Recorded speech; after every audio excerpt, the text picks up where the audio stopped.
Thank you, sir.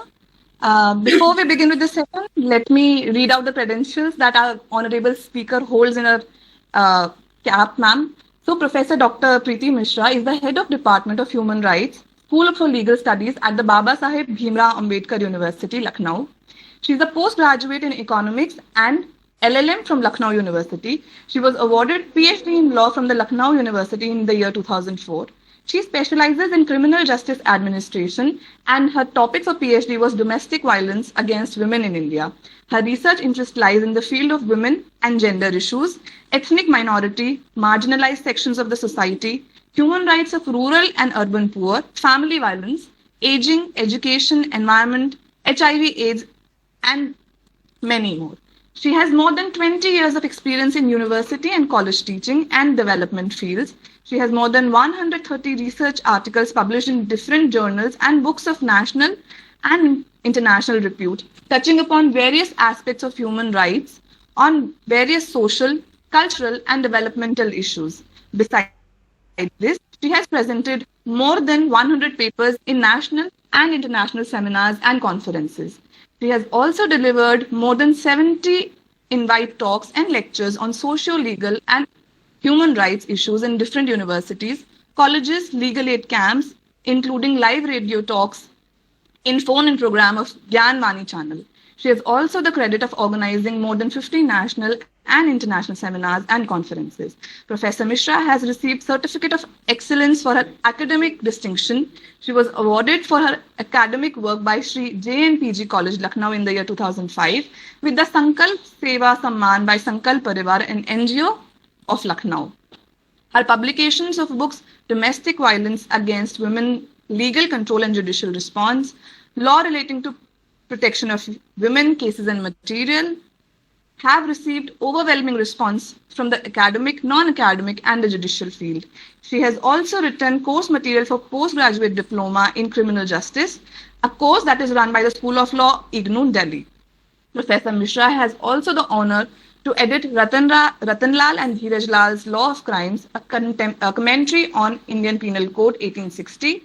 Professor Mishra is a member of various administrative and academic bodies of not only the Bhimrao Ambedkar University, but of other universities and academic bodies of national and international repute. Ma'am, it is an absolute honor to have you with us today. Looking forward to a very insightful session from your side, ma'am. Over to you, ma'am. Thank you, Srishti. Thank you so much. First of all, I would like to express my gratitude and thanks to Graphic Era University, Dehradun, for giving me this opportunity to interact with the budding lawyers of your university, because I know that all are future academicians, advocates, and the researchers. So I feel really honored and privileged to join this university as a speaker for today's session. I would also like to thank Professor in charge Brajen Yadavji, as well as Navtika, who has been in constant touch with me regarding this program. She told me that it is going to be a kind of valedictory session. So that's why I thought of having a topic which is of general interest and covers at most a large area so far as this administration of criminal justice is concerned. But because the time given is very, very short, just 1 hour, and so I would like to have a cursory view of each and everything here. So little bit I have changed the title of the topic. Now it is Criminal Justice Administration, Covid-19 and Dispensation of Justice to Vulnerable Sections, Challenges Ahead. Because it was not possible to grab each and everything within the topic, so little what I have changed it to my convenience as well as for the benefit you all too. So let us begin. So let us first have an eye on the data that we are having today regarding this COVID-19 crisis. Yesterday I checked the website of Ministry of Family and Health Welfare, Indian government, and that of the WHO website also. And I found that globally there are confirmed cases of more than 157 crores, and the confirmed deaths are near about 3 crores. And if you look at the data of India, that is from the Ministry of Health and Family Welfare, we find that as per the data of yesterday's morning, active cases are 3 crores near about, and more than 250 lakhs people have lost their lives in this corona crisis. So it is really a very, very grim situation where we all are battling for our life, and those who are infected, they are in the hospitals, and on the mercy of the infrastructure that we are having in our country at present. Though the things have improved, and now the scenario has changed a lot, but still, those who are not infected yet, they are also apprehending that one day may come and they will be there. So it is a kind of situation in which we are living today. And so if you look upon this corona crisis, it is of a very, very multi-dimensional nature, which has affected all the levels of society. That is from day-to-day affairs to deteriorating economy and public health. And it has strained not only the familiar relations but also the international relations also, because you all know that when the last year crisis began, the India was not having very good terms with USA, because of certain issues relating to supply of the drug chloroquine, like that. So there was some kind of strained relationship, and relationship were also strained between the India and China and with other countries of the world, with China also, because it was being apprehended that somewhere it is the China which is responsible for the spread of this virus. But later on it was made clear, no, it is not so. It is just a biological thing, or because of the environmental effects that we are having this kind of crisis. So this corona is has affected not only our economy, our international relations, but our family relations also within the domestic relationship, as well as our relationship with our neighborhood society. And at the same time, it has affected many vulnerable sections of our society. And if we look upon the category of vulnerable sections, we find that not only the women and children, but there are older persons, person with disabilities, there are sex workers, there are prisoners, there are persons belonging to the category of LGBTQ.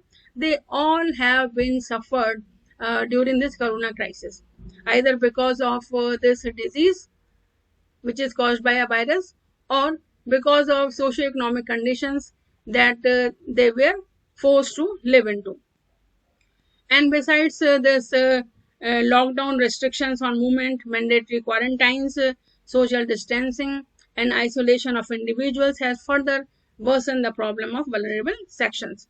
So a kind of situation was created where it has been termed that not only the pandemic is there, but a kind of shadow pandemic is there, as many rights have been adversely affected, that of the vulnerable section of the society that I referred to. Now, let us understand what is the meaning of vulnerability. So, vulnerability is a kind of characteristics or a circumstance of the community and its people that make them prone to damaging effects of hazards or danger.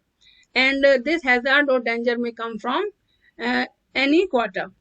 So, vulnerability arises because of the inability to resist or hazard a danger, because of which, because of certain socioeconomic conditions, because of the culture, because of the environmental conditions, a person finds it very, very difficult and sometime in a situation of inability to respond to that kind of danger or the disaster.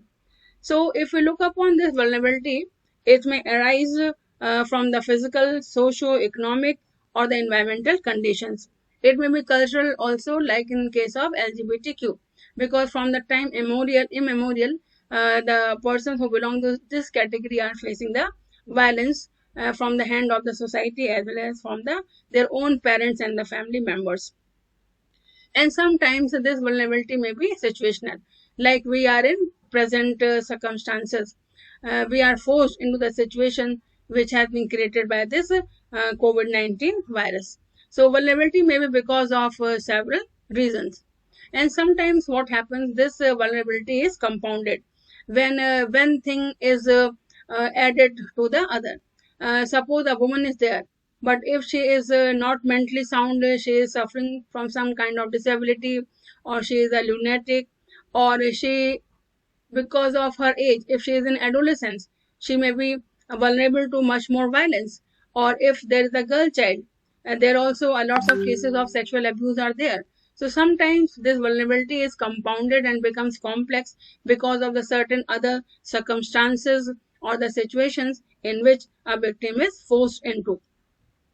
uh, then there can be children who are belong to very poor economic conditions, and who do not have the much medical facility to support. So all these things somewhere make the problem of vulnerable people much more complex and the compound. So this is the scenario regarding the COVID-19, and what is the meaning of vulnerability, and who are the persons who belong to the category of vulnerable persons. Now let us look upon the administration of criminal justice, what it consists of, and who are the functionaries responsible for carrying out the functions of criminal law. So, as you all know, if first of all, before going into the administration of criminal justice, we need to have the definition of crime. So, we all know that this definition of crime is a dynamic term. It varies from place to place, state to state, country to country, and it also changes with the time and space. So, we cannot have any universal definition of crime. So, the crime which is defined by any legal system in its statute is considered as a crime. So basically, the most accepted definition regarding crime is given by Sir Stephen, who says that it is an act or omission forbidden by law as well as revolting to the moral sentiments of the society. It means a thing which has been made punishable by the legal system of any country, and at the same time, society also looks upon it in a most disgusting way. It means it affects not only the individual concerned, but his relations, his neighborhood society, and the country or the nation in which he or she is living. So it is a very broad term which changes its meaning with the passage of time and place. And some of the authors are there who have defined in terms of the violation of the public law, like the Caney or the Austin or the Blackstone. They look upon it as a violation of public law. And in the LLB classes, you must have distinguished between what is the meaning of crime and how it can be distinguished from the tort and the contract. So there it meanings becomes much more manifest and clear when you distinguish from the tort and the contract, because the crime is a public wrong as the contract or the tort is a private wrong. Then as far as the remedies are concerned, redressal mechanism is concerned, that are also different regarding crime and the tort. In crime there is imprisonment, there is fine like situations, though in tort or in contract there are damages are given.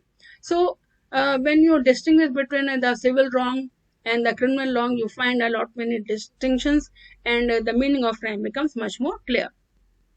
Now, within this sphere of criminal law, we not only study the criminology, that is, what is the meaning of crime, why a person becomes a criminal, what are the factors that goes into making a person criminal. Because a theory which was there that the criminals are born, a theory which was given by the Lombroso, is long back discarded. That a person cannot be a born criminal. A person becomes criminal because of the socio-economic condition in which a person is forced into. So the definition given by Professor Sutherland, it is much more acceptable, that why a person becomes a criminal. So in criminology, we study the definition of the crime, the factor responsible for the crime, and why a person goes into the world of the crime. That kind of things are there. And then the second aspect of administration of criminal justice we study is that is of penology. That what are the different punishments provided if the wrong is committed by any individual of the society, and then how and what procedures can be taken so that that person can be punished and can be his ways are amended so that he can be brought back to the society as a refined person. So for that purpose, there are different kind of penological theories that we study in penology. The oldest theory was the retributive theory, which tells about a kind of revenge that is taken by the individual or by the society itself from the person who has committed the crime. So there used to be a theory of retribution, but that has been discarded because it was thought that with the development of the psychology and with the development of the psychiatry, and now the criminals are taken as the patient. It seems that something has gone wrong with them, which has forced them to commit the crime. So rather, they should be treated as a patient, and they should be given some kinds of treatment so that they can be reformed and can be brought back in the mainstream of the society. So there are theories of retribution, theories of prevention, deterrence, reformation, rehabilitation, and the theory of expiation. And all these theories you must have studied in LLB classes, so I need not go into the details of it, but just for the purpose of making it clear that what we cover within the sphere of the criminal law. And then the other thing is that is of victimology. That is very, very important. And in present times, this victimology has assumed very, very great importance so far as the study of criminal law is concerned. And it provides for the protection of the rights of the victims. It makes the procedures, how the victims can have access to the justice, how they can get the fair treatment, etc. So this criminal law consists of criminology, penology, as well as the victimology. And now, who are the authorities who are responsible for the enforcement of the criminal law? That is, the rules which are there, or the acts or the omissions which have been made punishable by the statute of any country. So, if we look at the Indian scenario, we find that we have got IPC, where the substantive offense of defined, and these offenses are of various categories: affecting the body, affecting the property, affecting the reputation, affecting the public order and decency. So variety of offenses have been defined in the IPC. Section 40 of this IPC talks about what is the meaning of offense, and it says that not only the acts and omissions defined by this particular code, but by any specific law also. And you all know that we have plethora of laws defining various kinds of specific crimes. For example, crime against women, crime against children, crime against elder persons, crime against LGBTQ, environmental crimes, IPR crimes. So a wide category of specific legislations are there which define the different crimes. So who are the authorities responsible for it? So there are four components which are responsible for the administration of criminal justice. Foremost is legislature, which defines the crime, provides the procedure for the trial, as well as lays down the rules for the purpose of evidence. Then there is executive in the form of police and prosecution for the inquiry, investigation, and the trial of the different offenses. And very important and main component is that of judiciary, who is solely responsible for the adjudication of the guilt of the accused through the witnesses, through the evidences taken, and on the basis of this, it awards punishment to the persons who are indicted of crime. And then fourthly comes the correctional administration, that is our prisons, where the persons who are convicted of an offense, they are put after being convicted of the offense, and the measures are adopted for the purpose of reformation, for the rehabilitation, and after finishing their term of imprisonment, they come back to the society. So not only having the imprisonment kind of situation, because we all know that yesterday you had the lecture on juvenile justice, and we all know that the juveniles are not put behind the bars. There are observation homes, there are juvenile homes, there are reformatories where the juvenile persons are kept. Because it is thought that it is the young mind is very, very impressionable mind, and it is not they who are committing the crime out of their own free will. There may be circumstances, there may be factors, or there may be certain persons who may have induced them into the world of crime. So they should not be punished, rather they should be reformed, they should be treated like patients, and should be given kind of training and education during the time of their rehabilitation, and should be brought back as the proper citizen of the country. So these are the components which are there for the administration of criminal justice. Uh, Now, on what are the principles on which this administration of criminal justice runs? So, you all must have studied the term that everybody is presumed to be innocent unless and until the guilt is proved beyond reasonable doubt. The first and foremost thing is presumption of innocence. And then, if a person is brought within the four corners of law for committing a crime, then that law has to be interpreted very, very strictly. We cannot give the liberal interpretation to the penal statute, because unnecessarily we cannot punish any person unless the guilt has been proved beyond the reasonable doubt. So it is a kind of corollary to the presumption of innocence, that the penal statutes are to be interpreted in a very, very strict way. And then in earlier lectures of this curriculum, you have understood the rights of the accused that are there, or the principles which are involved in different articles of the Constitution. So there is Article 14, Article 20, 21, 22, and Article 39A, which involves the principles regarding the administration of criminal justice. So I need not go into the detail because you all have understood these things, that Article 14 talks about the rule of law, that is equality before law, equal protection of the laws, and the whatever laws are there, they must be based upon the intelligible differentia.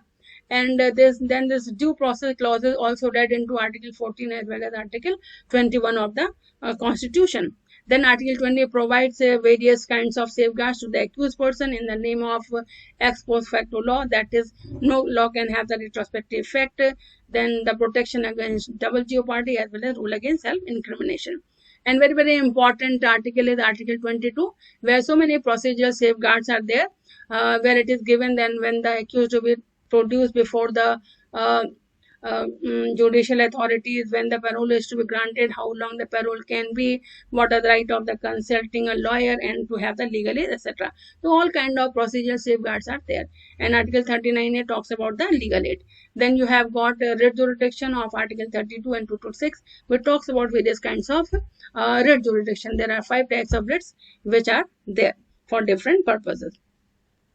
Now, let us come to the this corona crisis and the administration of justice.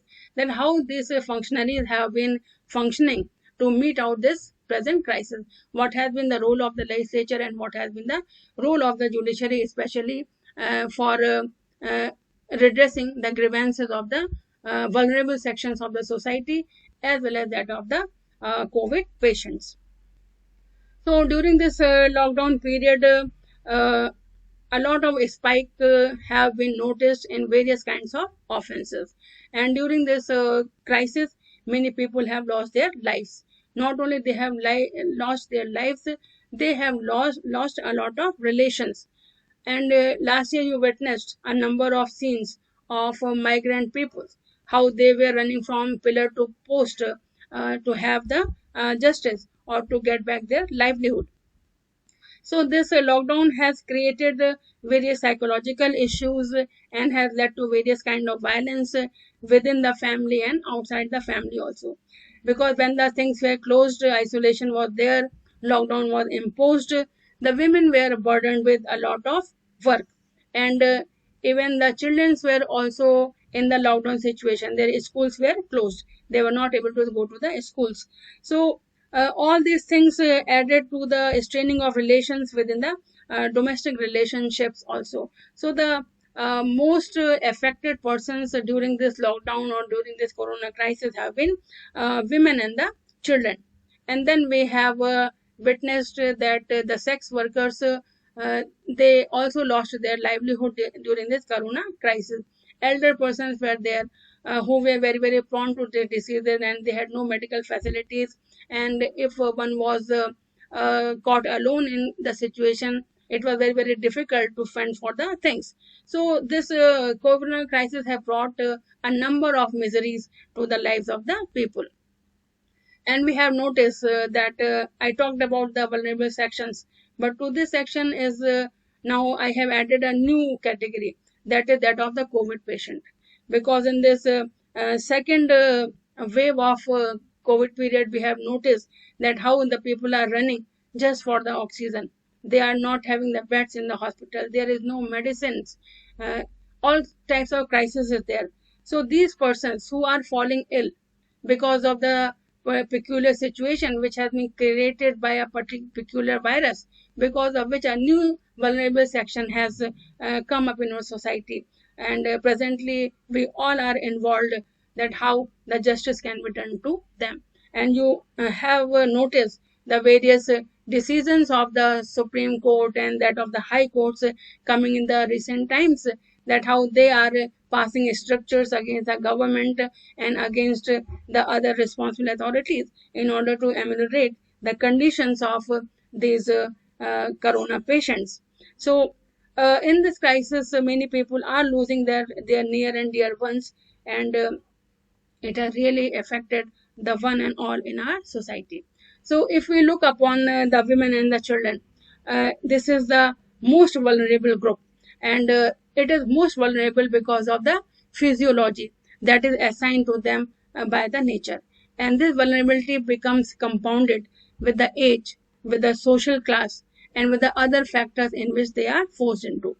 And the offenses which have been committed against the women and children during this lockdown period, these have been not only disastrous for the women themselves, but for their relations and their children also. And not only the crime in the physical world were witnessed by these vulnerable sections, but even the cyber crime have also been so much rampant during this period. So millions of Indian women have faced harassment in their daily life, which is termed as the wear and tear of the daily life. Then they have been subjected to all kinds of cruelty. There have been cases of um, suicides also, because of the circumstances in which they were forced, they were not able to cope with it, and so many children and women have committed the suicide also. And these vulnerable sections have been facing all kinds of threats, intimidation, isolation, and some of them were deprived of the food and the medicine also.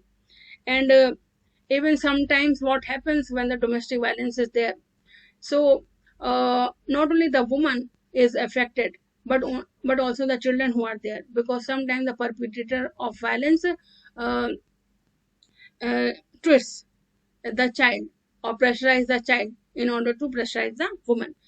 So there are very kinds of offenses, from the belittling comments to the murdering of the spouses, killing of the child, all kind of sexual abuse, all kind of beatings, battered wife syndrome. This all has been noticed during the corona crisis, and this all has happened because there was very little freedom of mobility, both inside the house as well as outside the house. Because we all know that a normal Indian lives not in a very spacious house. The houses are also very small, where there is no facility of isolation.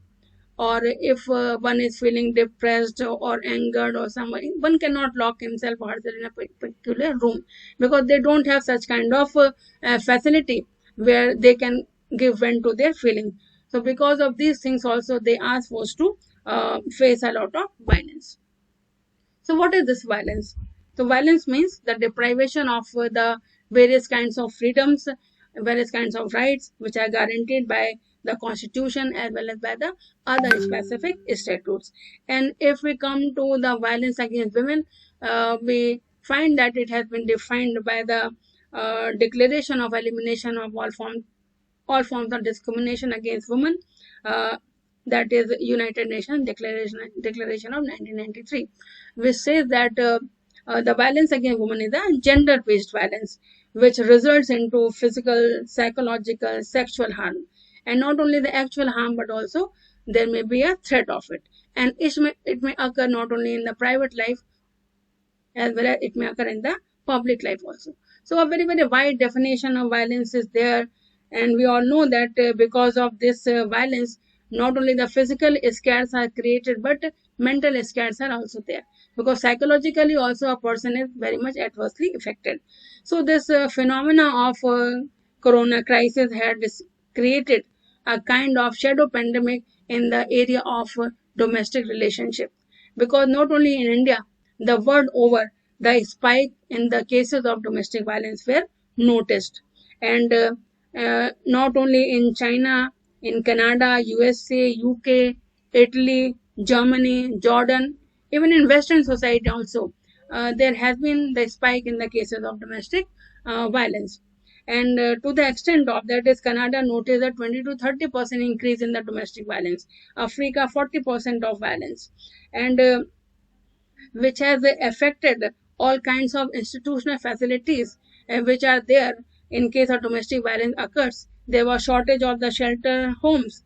There was the shortage of the health facilities, because already the health services and the police services were overburdened with the corona duties. So even the police personnel were not free to attend the call of the distressed women or the children during this lockdown period. So all this many created the situation much more grim and the complex, because uh, people had no idea where to go, whom to contact, what to do. And because of the lockdown, even they were not able to visit their relatives, their near ones. So that also caused kind of tremendous pressures on the psychology of the victims. And if we talk about India, the NCW, that is National Commission of Women, reported the spike of cases in the domestic violence as soon as the lockdown was imposed last year in 2020. And within a month, more than 250 cases of domestic violence were reported to the National Commission of Women. And by the end of May 2020, more than 350 cases were there of domestic violence only against the women and children. And these were the cases which were reported, which were brought to the notice of the NCW. Otherwise, there were so many women who were living in the rural areas or in small towns where they had no approach to the facilities of phone or the mobile or internet, so they could not contact the authorities for the purpose of lodging their complaints or the grievances. So this data is nothing but the tip of the iceberg, we can say. So, and then when this migration took place and a lot of people were back to their home, and there also they had to face a lot of domestic violence. So what has been the reason for the increase during this lockdown period? We find that it was because of the poor living conditions, because of the stress which was created, because of the isolation, because of the less interaction with the outside world, and the pressure of working from the home. Because when you are within the house and you have to work for the office also, it really creates a lot of tensions among the relations also, that you are not paying heed to the domestic work and you are busy with the office work. So that also became a cause of domestic violence in most of the houses. And then because of the unavailability of the services which were meant for these aggrieved persons. So what happens, how this violence affects the different relations and even the psychology or the physical health of the victim herself or himself? Because in the lockdown, and when we are talking about the women means the women of any age. So it may be a girl child, it may be a young woman, it may be an elder woman, it may be an older woman. So all categories of women are included within the definition of women. And if we look upon the law, that is Protection of Women from Domestic Violence Act 2005, it also says that the term women includes the women of any age, and there we do cover the children also, the minor children. They may be male as well as female. So irrespective of the gender, all the child who is below 18 years is covered within the definition of domestic violence for the purposes of this Domestic Violence Act 2005. So how this violence affects? So this violence creates a kind of dependency in the victim, because he or she has no alternative what to do. He or she has to depend upon the abusive partner or the abusive relations only. And it affects both psychologically and physically. The physical effects are that you have the broken bones, you have so many have cuts or some kinds of scars which can be seen by the others. But then there can be latent scars that may be on your mind. You may go into, the victim may go into depression. It may he or she may go into anxiety. And what happens when a person is facing violence for long? He or she comes into a situation of learned helplessness. He or she believes that now he just cannot do anything, just cannot come out of this situation. So a kind of self-helplessness is felt by the victims, and there is constant fear of violence also, because he or she may expect violence from anybody and at any time. So one starts living in a kind of psychological fear. And sometimes what happens, because of all the distress and all the violence that one faces, one locks himself or herself into isolation, and this brings the lack of positive regard. So we know that this violence is a very, very serious thing, and because of this corona crisis, when the people were isolated, they had to maintain the social distancing, and they had no option to go out. There were a surge in cases of domestic violence.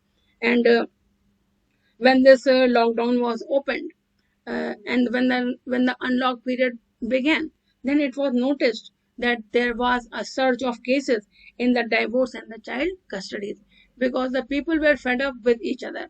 They were filing divorce cases, and the metropolitan cities, the Bombay, Bangalore, Delhi, they all noticed an increase in the cases of divorce. And so many children have become destitute during this corona period, because some of the parents had died.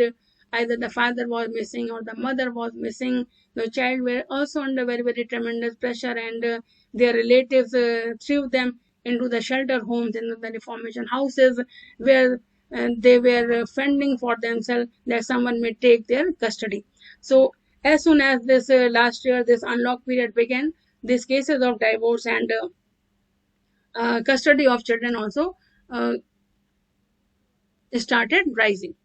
Then there were authorities who were trying to meet out this crisis, and our NCW also tried to issue a helpline number so that the people may contact in the time of crisis. The Legal Services Authority, that is NALSA, National Legal Services Authority, they also came out with the online legal assistance services to provide to the victims of the domestic violence. They started one-stop centers and the tele-services also. And even the courts also became very, very active. And the Delhi High Court in April 24 issued an order that this Protection of Women from Domestic Violence Act must be enforced in very, very effective way. And this particular order of High Court was passed because a PIL was filed by an association, All Indian Council of Human Rights, Liberties and Social Justice. And they came out with the statistics that how the domestic violence has increased manifold during this corona crisis, and the judiciary need to respond. So judiciary issued a number of guidelines, and they provided for different kinds of remedial measures also. So you all can go through this particular case that was pronounced by Delhi High Court on 24th of April 2020, so that you may have the full view of that particular case.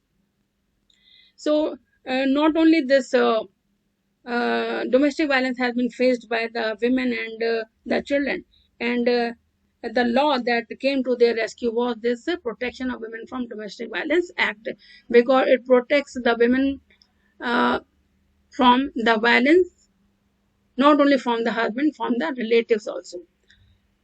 So that particular law was only solace for redressal of the grievances of the victims of domestic violence. But there are many shortcomings in this particular act, because we know that whenever the domestic violence is there, the counseling is done at the first instance.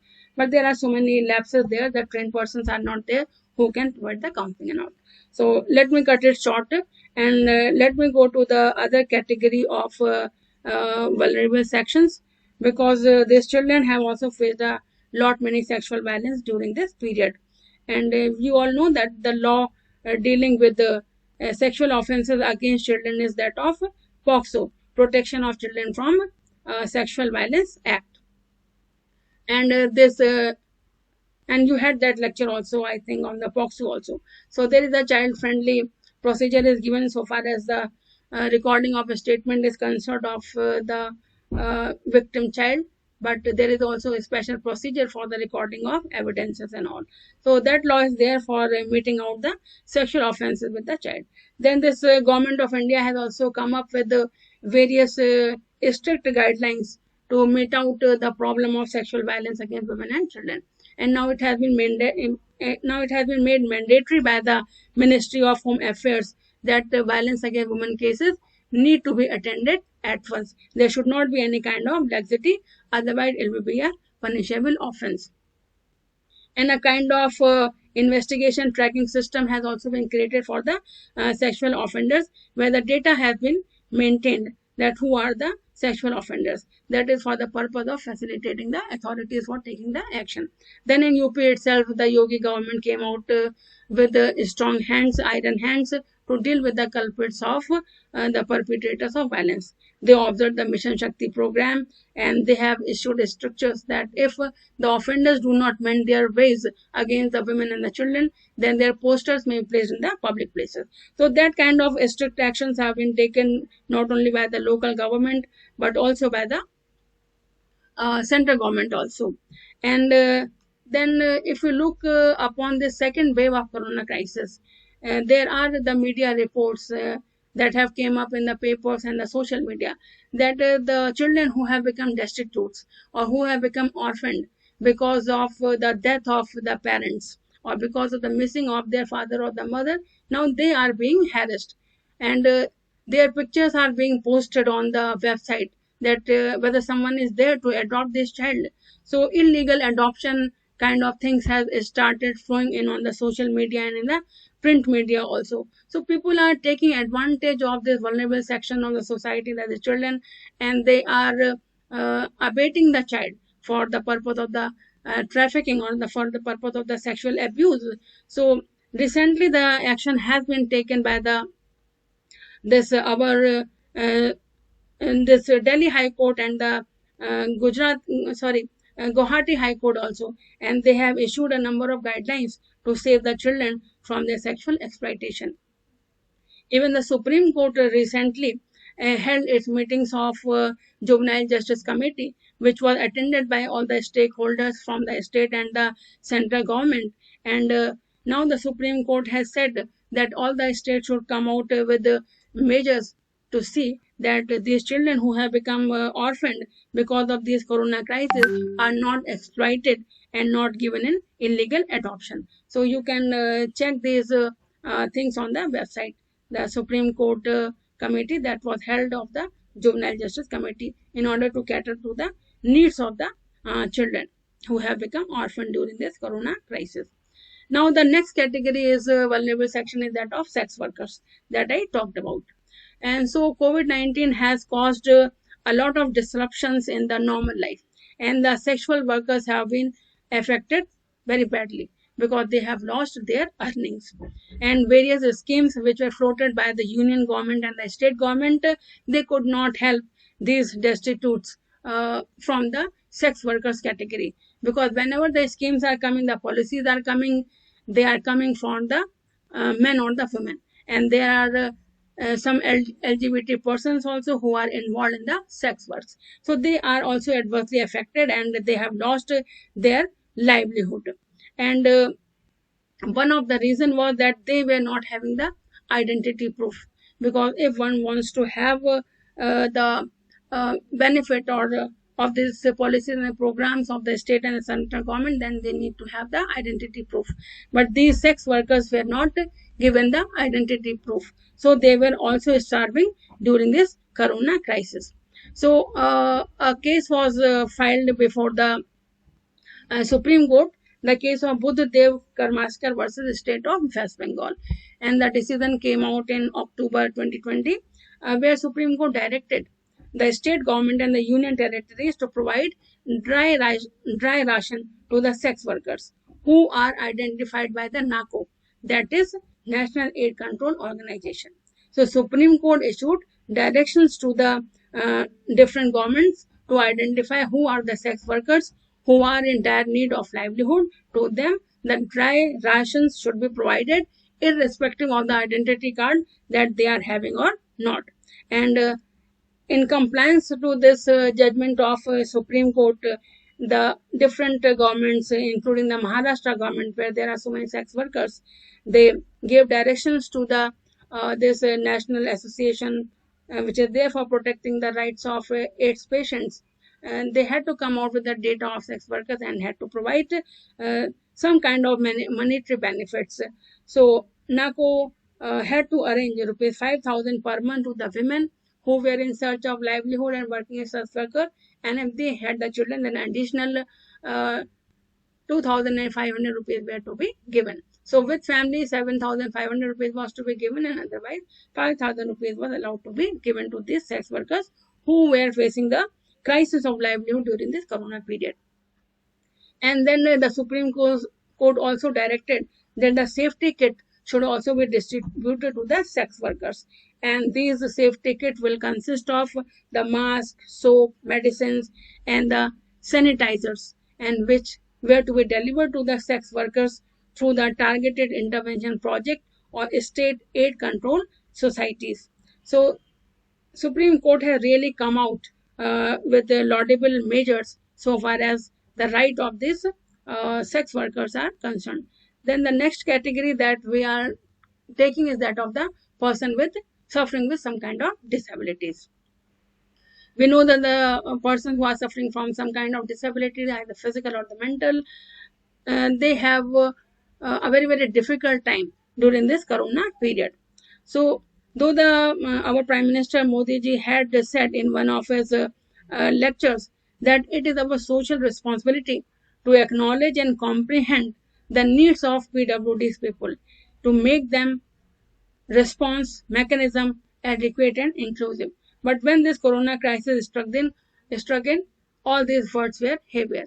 Nobody paid heed to the special problem faced by person with disabilities, because this novel coronavirus posed a special kind of risk, a special kind of problem for the person suffering from disabilities. Because of the physical distancing, it was very, very difficult. Even the caregivers were not able to give their care to the persons who are suffering from disabilities.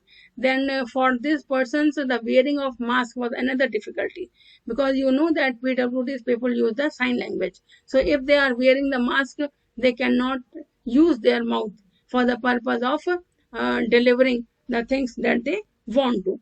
So it posed a kind of challenge to the sign language also. So they faced hardship because of their own physical and mental handicapness, and then the caregivers who were there, they could not also reach them because of the social distancing and the isolation. So in the case of which is a recent case which has been announced is May 2021 only, that is the case of Sohan Mishra versus Union of India. It is a Orissa High Court judgment, and it has dealt with the problem of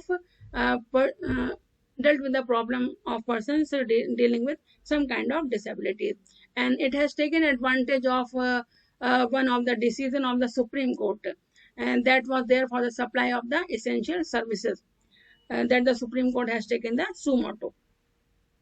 So there the Supreme Court has talked about the unprivileged sections of society and the socio-economically deprived sections of society. So taking advantage of this particular term, the Orissa High Court said that this deprived sections and the unprivileged section also covers the PWD's person. So we must do something for them. And so the directions were issued to the state government to ameliorate their condition and to provide the different kind of facilities to them.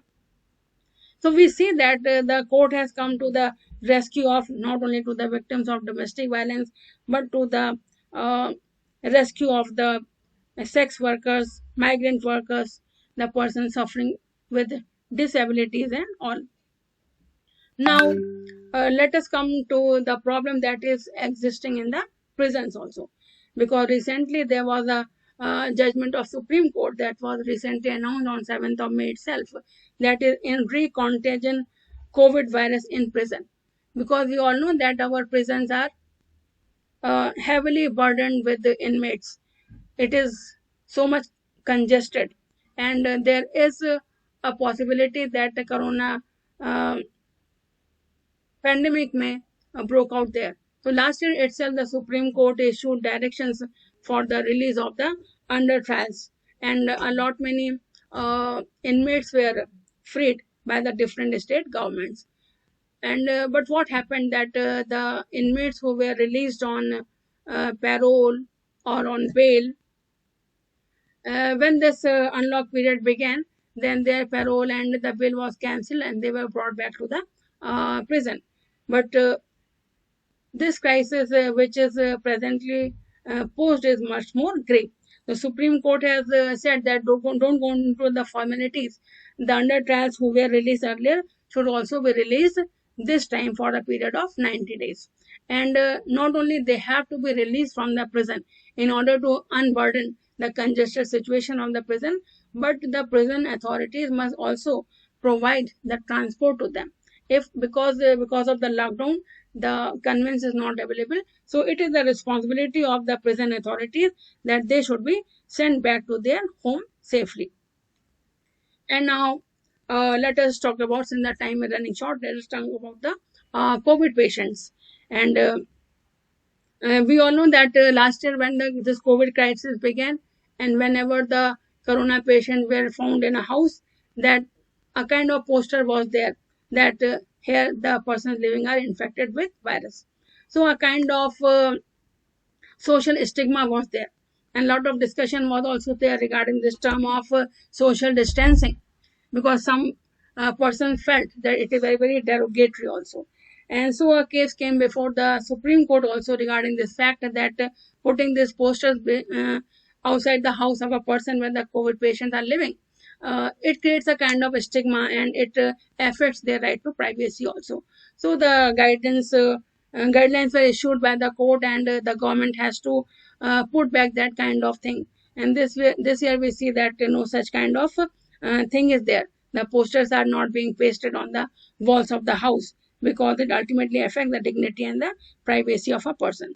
Because when the crisis began, there was a kind of stigma, and people were not even coming out with the fact that they have become infected with this COVID-19 virus. But this time the picture is different. Now people are themselves saying that not only I am infected, whole of my family is also infected, and so that the proper care may be taken of them. So now that kind of dignity or the stigma is no longer attached with this particular disease. Then you all must be remembering the scene where many migrant persons were sprayed with this disinfectant.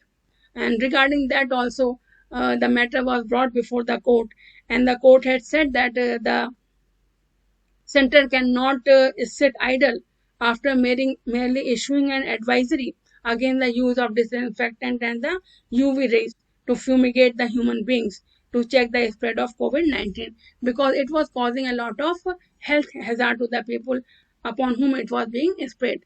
You all must be remembering that the tunnel was created where the person has to pass through for getting the disinfectant. So that kind of thing was there, but it was very, very derogatory as well as very, very hazardous to the health also. So in the case of Guru Simran Singh and Narula versus Union of India, the Supreme Court rebuked the central government for sitting idle and doing nothing. And so a lot of guidelines were issued regarding that also. Now come to this case of very, very important case that was listed yesterday also, but because of the technical nature that could not be attended to. That is the case of redistribution of essential supplies and services during the pandemic.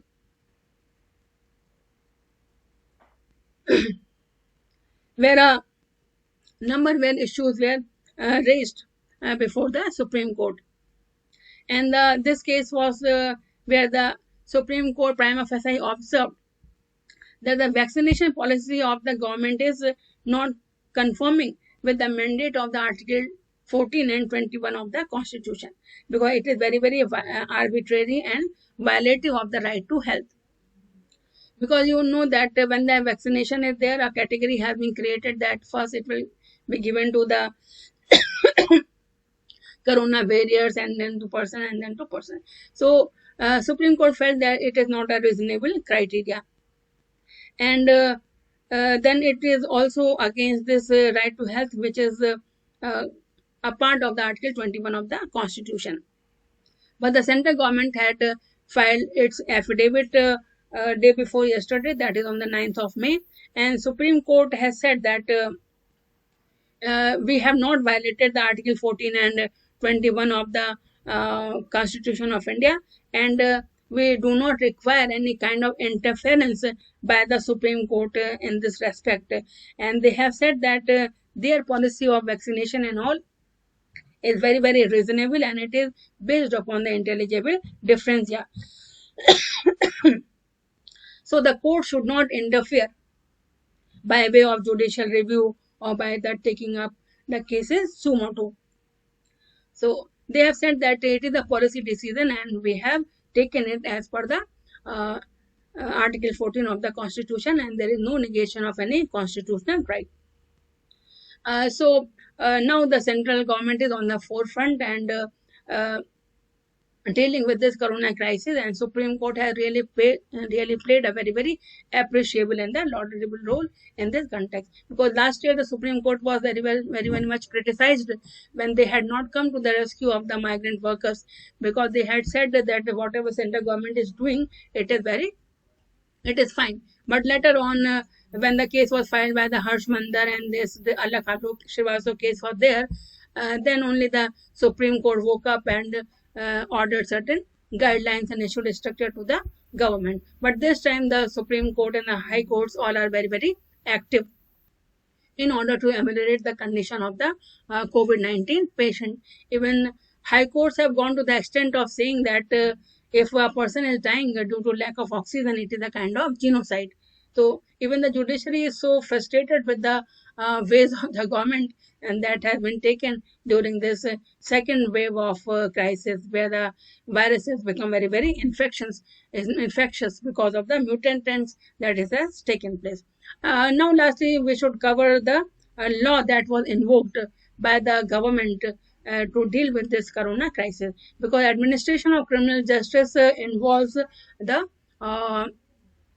statutory provisions also. So what laws has been there to deal with the corona crisis? So when this tragedy struck in, the government were at a loss that what to do, because they were not having an idea, and they had not faced a situation like that of Spanish flu that occurred in 1918. So after 123 years, this kind of crisis has occurred. So a kind of panic situation was there, but the central government issued directives to the states in March 2020 itself to invoke a law of 1897, that is Epidemic Diseases Act, within their respective jurisdictions. And this national lockdown was imposed as a combative strategy regulated by the guidelines under the Disaster Management Act 2005. So these two particular acts were invoked to meet out the crisis created by the corona. And a number of guidelines were issued under this Disaster Management Act also. So Section 2 of this Epidemic Diseases Act provides for the advisories that can be issued by the Ministry of Health and Welfare, not only by the state ministries but also by the union territories. And the guidelines which are issued, the advisories which are issued, these are all legally enforceable. And it allows the state government and the central government to adopt any measures to prevent the outbreak of a dangerous disease once confirmed as an epidemic. And Section 2 capital A of this Act allows the central government to take any measures and prescribe regulations for the inspection of any ship or vessel leaving or arriving any port, or to detain any person arriving or leaving on such a vessel. So since this act is of 1897, not much airports were there. So this particular act didn't refers to the international traffic that could take place. So there was the challenging task for the government to how to use this particular law. So that was a kind of lacuna in this particular act. And the police officials who were beating the people on the roads for not wearing the mask or not for not maintaining the social distancing, they could not be punished because of this particular act only.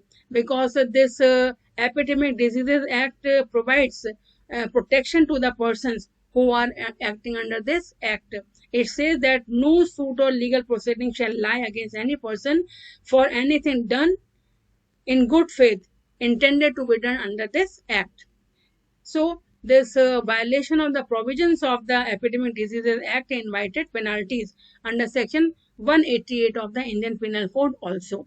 And 188 of the Indian Penal Code says that if there is any kind of disobedience to the order duly promulgated by the public servant in cases of the medical emergency, etc., then that is punishable. So, this particular Epidemic Diseases Act, along with certain provisions of the IPC, then under the Disaster Management Act, the Section 269 of the IPC is also invoked for the purpose of avoiding the public nuisance. If anybody is dealing with the fake news, etc., so the FIRs were filed under Section 269 of the IPC for the purpose of negligently or unlawfully spreading the news regarding the infection of diseases and which can be dangerous. So, and there are imprisonment and the fine provided for this particular act.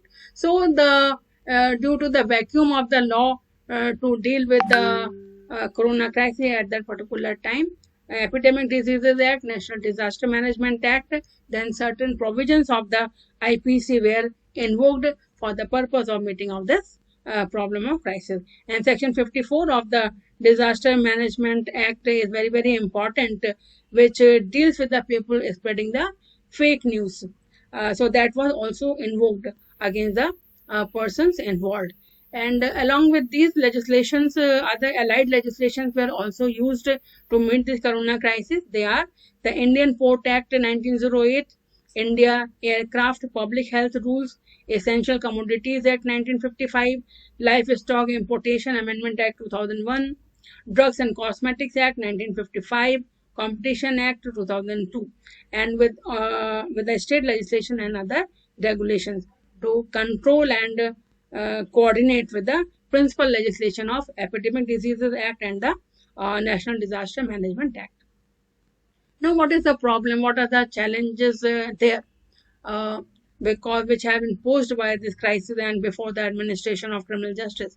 So, number one crisis has been that we are not having any apt legislation and adequate legislation to deal with the crisis, which can comprehensively cover all the allied matters relating to this pandemic situation. So, as I told you that aircrafts are not mentioned under the Epidemic Diseases Act. Then in 2008, National Disaster Management Guidelines were issued, and even the authorities failed to take advantage of certain guidelines.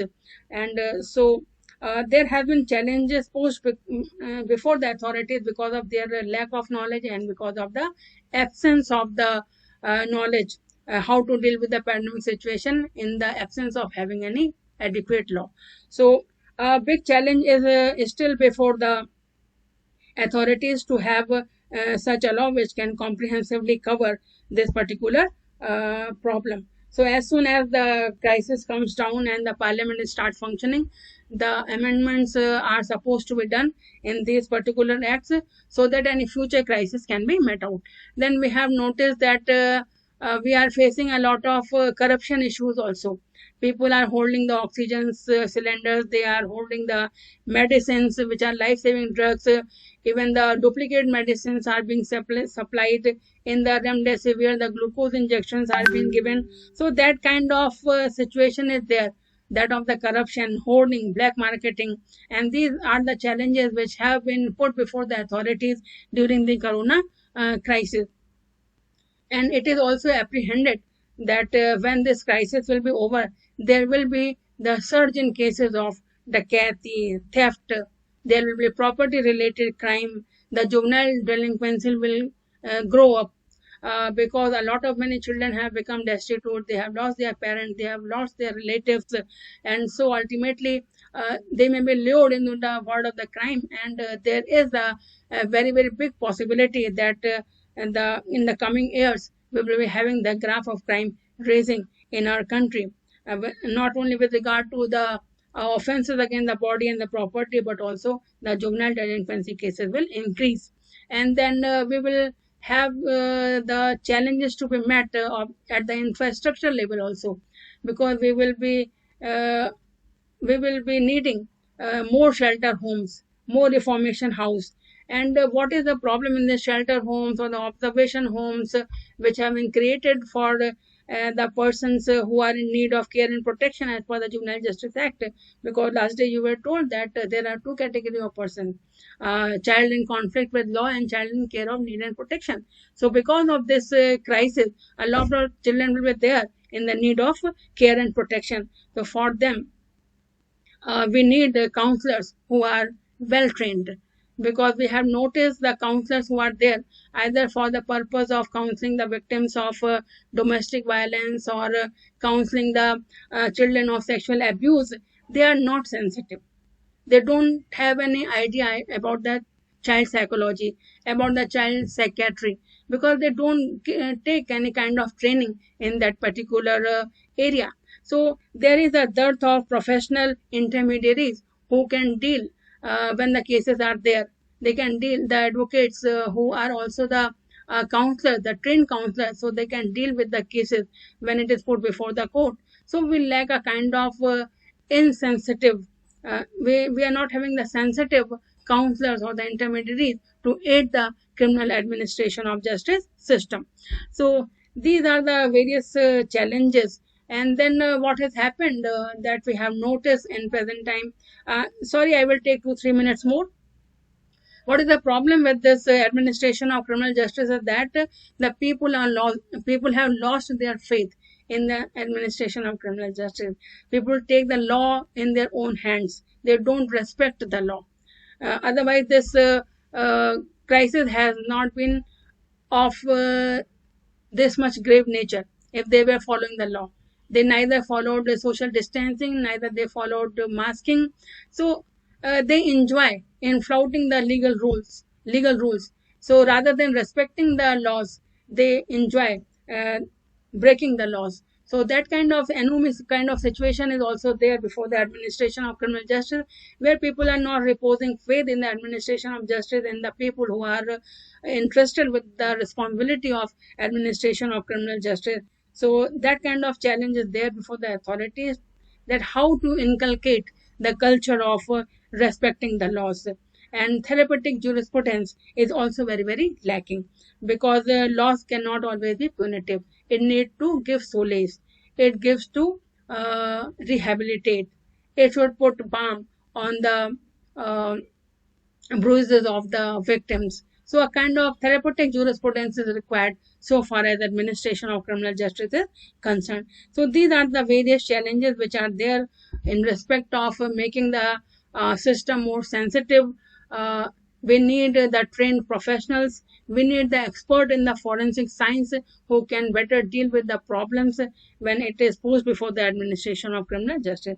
So this is all I wanted to talk about you all, and I expect that the students, especially who are the students of law, and they have got a lot of responsibility even this corona period also. And we have witnessed that various universities, whether it is Ram Manohar Lohia University of Lucknow, or it is CNLU Bihar, or other national law universities, their students have come out to bring solace to the victims of this COVID-19 crisis.